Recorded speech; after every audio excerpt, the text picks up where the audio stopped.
Hey, family. Hi, sis. Good morning. Lesson 309. I will not fear to look within today. I will not fear to look within today. Within me is eternal. Can we stop for a second? Yeah.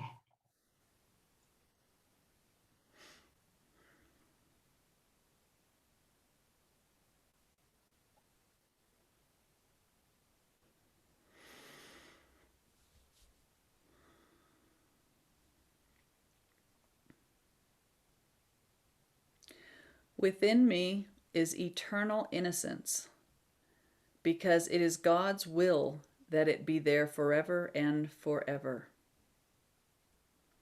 I, his son, whose will is limitless as is his own, can will no change in this. For to deny my Father's will is to deny my own. To look within is but to find my will as God created it and as it is. I fear to look within because I think I made another will, which is not true, and made it real. Yet it has no effects. Within me is the holiness of God. Within me is the memory of Him.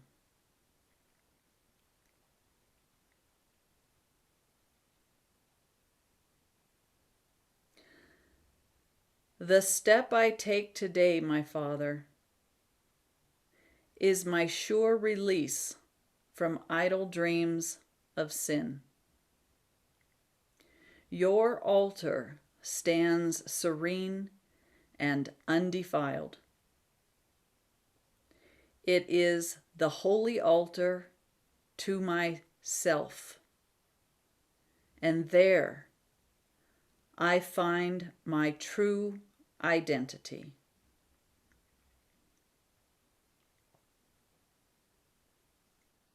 Ugh. So, yeah. So, sis, I've just seen something. Me too, you go first. Okay, might be the same thing.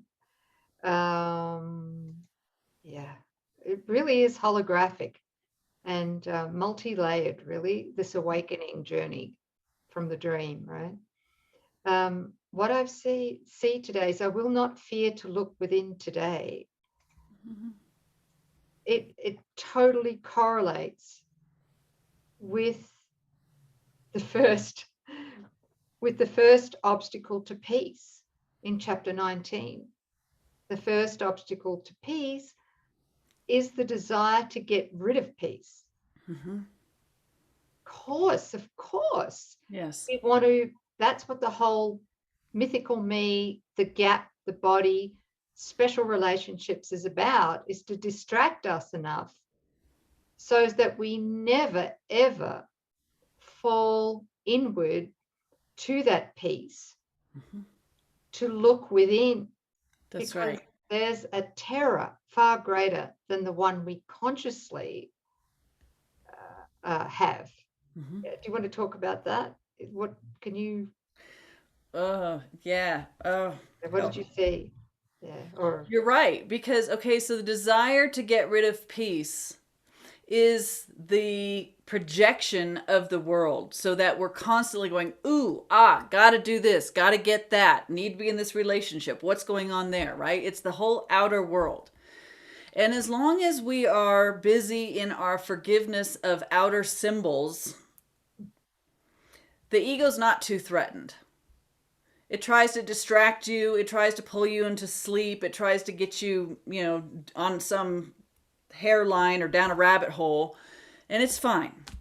But as you start doing the forgiveness process and you start peeling it back and you really know that all of this is in my mind, there comes a time where you are willing to forgive everything that your physical senses are reporting. And you stay right here with yourself, and you start to turn within to look at, well, what's really running the show? What's going on in my thought before it even becomes a projection? What's going on there? And this is where the ego goes, you do not want to look within. Because if you look within, you are going to find that you are everything that you are so afraid of, like that you are worthless, that you are unlovable, that you are unforgivable, that you are sin incarnate. All these fears and the guilt, you're going to find that you are guilty, right? And so this is... and worthy of being struck dead by God. And yes, okay. So I'm going to... First I'm going to just toggle off here for a moment. This is from chapter 21, section 4 in A Course in Miracles, entitled aptly, The Fear to Look Within. I'm going to read paragraph 2, and he says, remember that the ego is not alone in our mind. Its rule is tempered, and its unknown, quote, enemy, whom it cannot even see, that's the Holy Spirit that's also in our mind, it fears. So loudly, the ego tells you not to look inward, for if you do, your eyes will light on sin, and God will strike you blind. This you believe, and so you do not look. Yet this is not the ego's hidden fear, nor yours who serve it. Loudly indeed, the ego claims it is. Too loudly and too often. For underneath this constant shout and frantic proclamation, the ego is not certain it is so. Here we go. Beneath your fear to look within because of sin is yet another fear, and one which makes the ego tremble. Okay, and I'll come back to this. But look at this. So you're here having a pretty crappy gap experience, and you've been doing a lot of forgiveness, and you've been accepting the atonement, and now you're really starting to want to know, okay, everything out here is coming from my mind, so maybe I should look within my mind. Maybe I should finally look down, like inward, right? That what's motivating all this? And the ego goes, no, you don't want to, you really don't want to do that, guys, right? What is it truly afraid of? It's not, this is the ego thought system. It is afraid that you would actually look within and go past this circle of fear that we've talked about. This is its terror, because this is the light of what we are. This is Christ mind. This is the obliteration of the entire ego thought system. This is, remember, whoop, there, where did it go? It's gone, it's wiped out. So this is the ego's ultimate terror. So it says, don't look within, you're going to be struck blind by God. No, it's not. If we actually look within, forgive this thought, right? That's how we allow our right mind to take the seat or the throne again. Yeah. Wow. Yeah. And so he says, what if you looked within and saw no sin?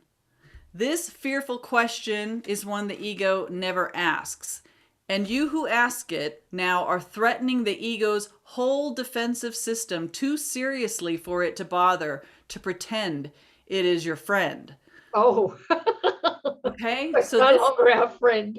That's where the hatred comes up, you guys. This is that point where you're going, oh my God, it feels like it's really ramped up. It's getting worse. No, actually, it's lost all of its outer layers and distractions, and we're seeing its thought system for what it is. Look at that again. Guilt, hostility, hatred, revenge, vengeance, fury, death, right? Wow. So we're finally, this is where it ramps it up. It feels like it ramps it up, but we're just seeing it bald-faced, I guess is another way to put it. Yeah? Mm-hmm. So it's no longer our friend. It's no longer even suspicious. It's full-on viciousness. That's it. It's full-on viciousness, because what's the next step? If you could forgive it in its most vicious state, it has no more defenses. When you can look upon its hatred calmly with the Holy Spirit and know that is not my thinking. My mind holds only what the thoughts that I share with God. When you can look at the ego in its wildest imaginations and not flinch, that's Jesus, right? That's the return of the Christ mind with Christ vision. It's the correction of everything that you were seeing in the gap. And now mind is leading the way. Now mind is governing you and your life and your relationships and your function, and you're in the happy dream and in the real world. Wow. That's it. The Christ mind with a capital M. Yes. Yeah. Yes, Christ mind. And so I will not fear to look within today. We've got to look within. And the ego, know that the ego is going to go, right? But now we're on to it. We know how it works. So we can anticipate that the ego is going to throw up all kinds of stuff when you start to look within. Recognize this is your invitation to walk through it. How? By muscling as an independent doer? No. Through forgiveness, looking at it, letting it go, looking at it with Holy Spirit, forgiving it, letting it go, knowing you are giving yourself the greatest gift ever, your holy self. It's you that's calling to you under all these layers we've put on top. Come home, come home, come home. The kingdom of heaven awaits you. The remembrance of your identity as the Christ is what you are making your way to, right? Or letting it come up is a better way of putting it. Wow. Wow. Yeah. Wow. Wow. And I would suggest, what's that? Oh, yeah. Feel into that? Yes. The gratitude and the excitement, and just recommending that you all pick up chapter 21, section 4, and read the fear to look within, because it does tie into the holy relationship. It says well, I don't know if I really want to read all of that, but yeah. Not all of it, but yeah. And now the ego is afraid. Yet what it hears in terror, the other part, your right mind, hears as the sweetest music, the song it longed to hear since first the ego came into your mind. The ego's weakness is its strength. The song of freedom, which sings the praises of another world, brings to it hope of peace, for it remembers heaven. And now it sees that heaven has come to earth at last, from which the ego's rule has kept it out so long. Heaven has come because it found a home in your relationship on earth. And earth can hold no longer what has been given heaven as its own. Look gently on your brother and remember the ego's weakness is revealed in both your sight. What it would keep apart has met and joined, and looks upon the ego unafraid. Can you talk about that? What is met and joined? Remember that all the guilt, all the fear, all the stuff that we didn't want to see within was projected out. Where? Right? On our brothers. That's where we put it, to keep it safe and hidden from the inconvenience of knowing that's coming from my mind. So this is looking upon a brother, and instead of wanting to see the split mind, the ego, and be in conflict with your brother, the Holy Spirit in your mind and the Holy Spirit in your brother's mind looked upon each other and had a different agreement, which was, the closing of the gap, right? Wouldn't you know, the first time I really, the gap diagram is missing. Anyway, you know it. The gap closes, two split minds decide to come back to wholeness. So you see the two in a holy relationship say, let's honor our innocence and desire to join, right? So two brothers who are wanting to join into the right mind come together, and they remember the self. They remember the love that we are. We remember the truth. And so now from that place, that's the light that can look on the ego and its greatest terror, fear in any form, and not be afraid, because they know that they're the love that casts out that fear. There's nothing to be afraid of when you are back into your whole-mindedness, right? The ego is seen as nothing but a little squawking suggestion box with no power and no effect. But you won't know that in your split mind. you'll know it in your whole mind. So the holy relationship is the means to calmly look at, I don't care what this comes up with. Give me your worst. Let it rip. Because you can stand there quietly in the center of love in your mind, the power of the Holy Spirit, which is the presence of God. It is the literal presence of God that just goes, no. And this shrieks. This, oh my God, that's the end of the ego. It's the end of the thought system. Mind comes back to take its place. And now you are this beautiful Christed light in the world, about your function in your Father's business, in the flow. Wow. Consistently. Yeah. Ah, So that's what we get for not being afraid to look within. that's a reward, right? Yes. And that's everything.